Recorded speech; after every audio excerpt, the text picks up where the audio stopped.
jolly person talaga ako. And at a very young age, like I started in show business when I was like grade 5. So doon pa lang, yun. Pinagsasabay ko na siya.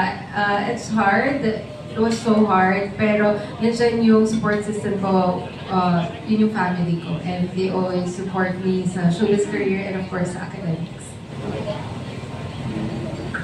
Me before, nung student pa ako, we were, I wouldn't say forced, pero required to have good grades. Like may policy kasi kami sa Ateneo Davao dati na pagbagsak hindi ka makakalaro for a semester or a quarter.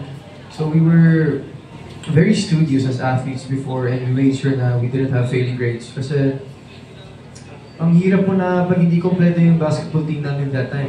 So, ayun. Yeah, so right now I'm also balancing school with being an actor.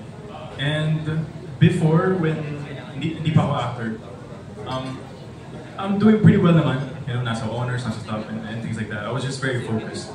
Pero right now, I would say sometimes I could struggle, like nag-struggle ako a bit. Pero kakayahan naman.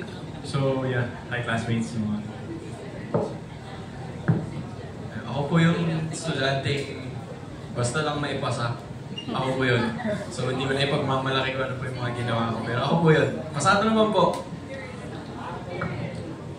Ako naman po, lumaki po ako sa Japan. So, 7 years po ako sa Japan. Tapos, ako as a student, siguro ako yung type na tahimik lang sa isang tabi. Tapos, pasang-awa. Yeah, same kay Derek kasi di din po ako mahilig mag-aral. And, ayun, ngayon po, nag-stop ako for showbiz para mag-focus po. Yeah, that's it. Nung nag-aaral ko po ako nung nakaraan, mahirap din syempre. Ang hirap balansahin nung pag-aaral at yung sports. Disiplina lang talaga yung kailangan. Pero honestly, back sa school, ako yung type of person tahimik lang. Pero pagka close ko yung mga tao, madali talaga ako maingay ganun. Pero pag sa grades, crammer ako. Pero sigurado akong papasa. Ganun. Ako naman yung nag-aaral pa ako. Same lang din with Andre, pasado nga ako palagi. Kasi simula grade 7, grade 3, tinatry ko na pasukin yung showbiz. So, ayun, kahit pa paano, doing my best na pagsabayin yun, pero aminin ko na mahirap talaga. It's really hard lalo pag groupings kayo palagi. So, yeah.